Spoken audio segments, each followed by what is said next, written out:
spoton3d.com, where web worlds are born and creator wishes granted. Beautiful creator islands, free starter shops, free uploads and listings, web purchasing with Spot-on Synergy, Double Dutch Delivery, the multi-grid selling system, buy it here, get it here and here. Rent-a-sign mini-stores. This is real content protection. This is V-retailing at only $2.99 a month. Spot-on 3D, built by creators for creators.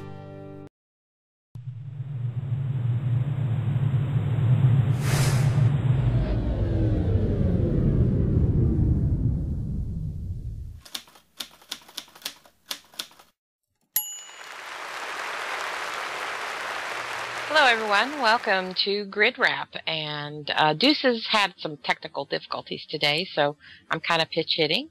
I guess that's my job as the co-host, so forgive me if I do a horrible job and I don't have an English accent like Miss Deuce.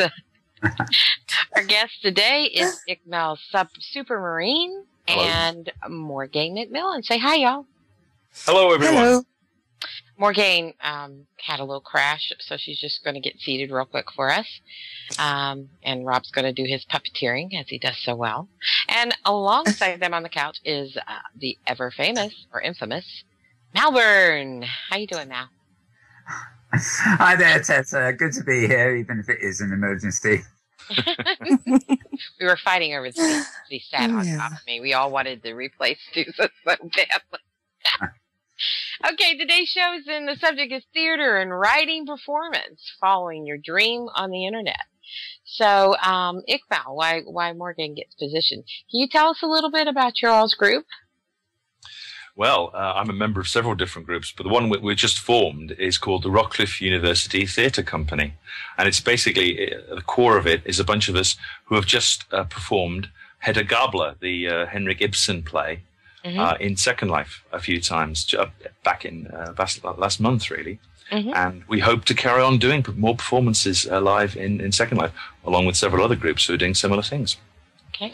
And what was that performance? What was that play about? Can you give people an idea of what the play was about so they can get a feel for what you all do? Well, essentially, we'd like to think we do lots of different things, but we've been specializing in Scandinavian gloom recently. It's, yeah. Okay. Something like that, yes. Morgue here was our eponymous heroine, and she plays the part of in 1890 Norway, a bourgeois woman trapped in a domestic situation where she doesn't love her husband. She's tormented by the people around her, and she increases her level of misery. And I think it's hilariously funny, but maybe that's just me. I didn't find it funny, really. I know. It's my sense of humor. But we both acted in it, and I was the director. And it was a group of about 9 of us, and we had 8 people acting. Or understudying. We all had go at acting, and we had one guy who was from the Rockcliffe University, and he was our production designer, technical guy, stage manager, whatever you will.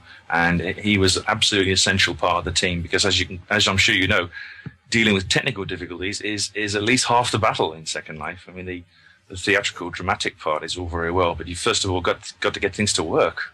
Yep. Look what we're putting up through today.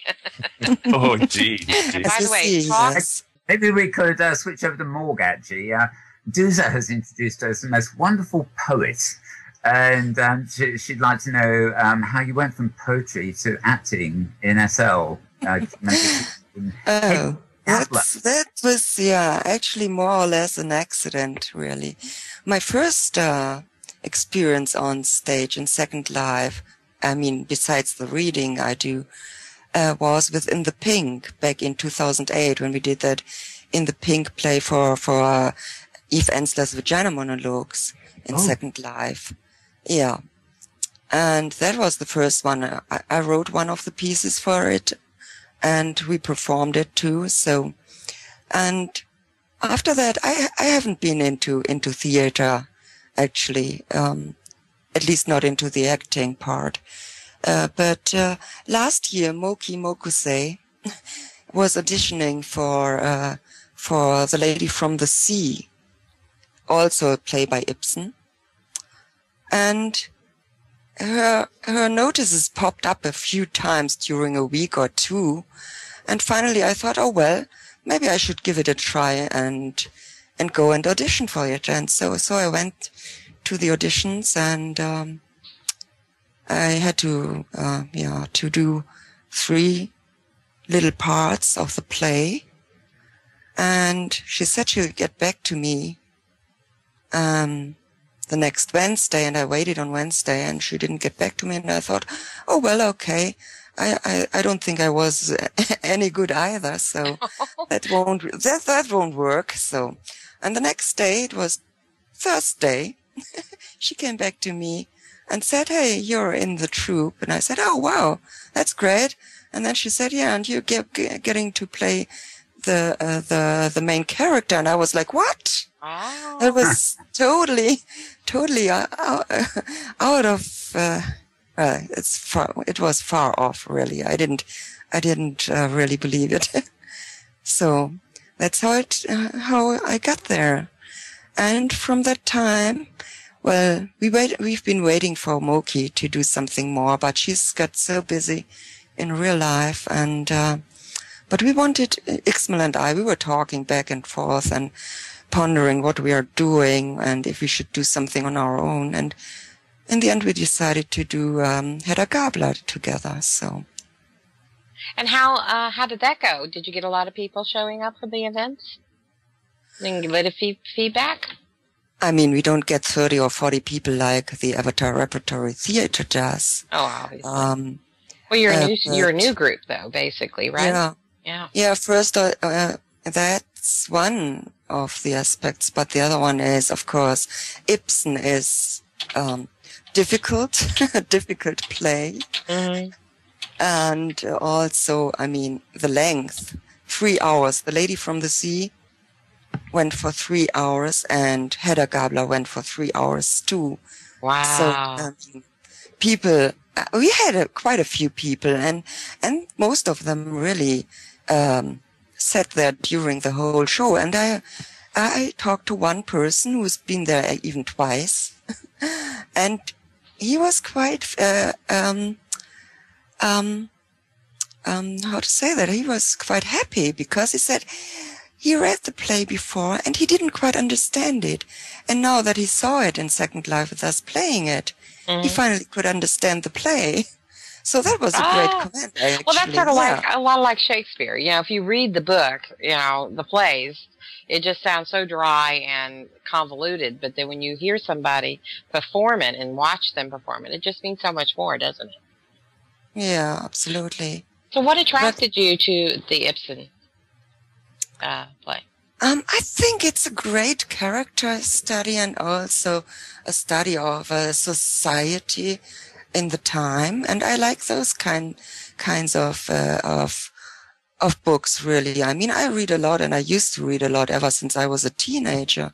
Actually, I spent my whole pocket money on books at the time.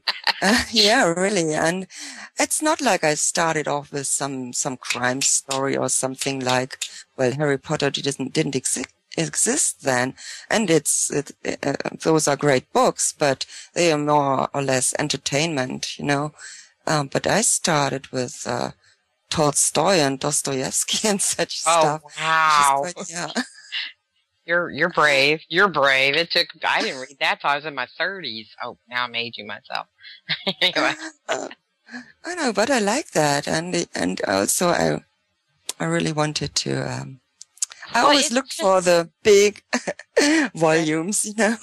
Well, it says, it's pretty unusual choice for what, you know, people look at this as a game. It's a pretty unusual choice to present something like that.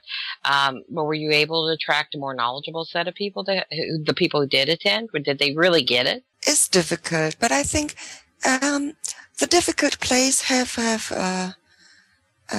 their values. And even for Second Life, it's not too bad to do it in Second Life, really. People can get comfy at home, have their coffee or tea or whatever and eat and do other stuff and whatever they have to, and can still attend the play. You know, it's for 3 hours. Going to a theater for 3 hours is something totally different. Though I would like to do that, you know. Yes, but I would too. But not everyone does, you know. Well, it's a story about a woman frustrated with the control she's held under by society, and the men around her who basically want to conquer her. Is that how it goes? Yeah, it's well, I mean, it's very dramatic, and in the end, she shoots herself. So oh it's, God, okay. Yeah, Ixmal, you so found that's that quite. funny? Oh, I'm gonna. I know. I have a strange sense of humor. I did warn you about that. It's kind of tragic comic, I suppose. Yeah, it is one really of those tragic. But to understand the life that women had at the time, it's not really funny, you know. Susan's actually asking in that chat if you see any correlations in society today with Edgar. So on women, really. Well, the thing is, what I think as to today, I've been watching it, and I mean, I have kids. I have a daughter and I have a son. They are grown up now, but what I see mostly around them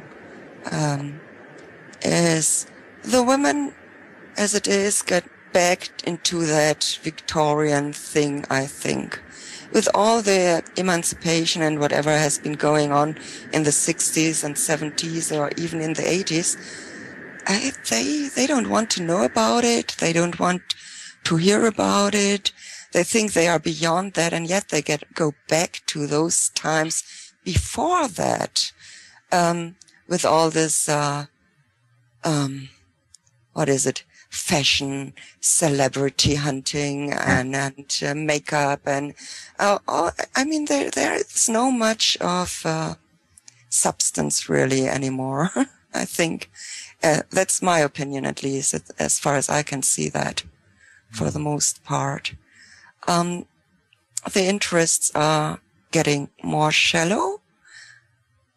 I think the former generation was different. Could it be because, you know, as women, we're taking on more responsibilities in some ways than we did in the days where this episode was placed, because we're not only minding the house and minding the children. We do get more help from the men nowadays, so, than, say, even 10 years ago. But we're also having careers, and meaningful careers, not just little Walmart jobs. We're doing tremendously life-changing things for people around us.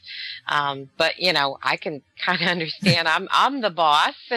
Had spot on CD, and boy, when I get off work, I don't want to be anybody's boss. You know, I just don't want. I have no desire to be the manager I am at work. You know, in my personal life.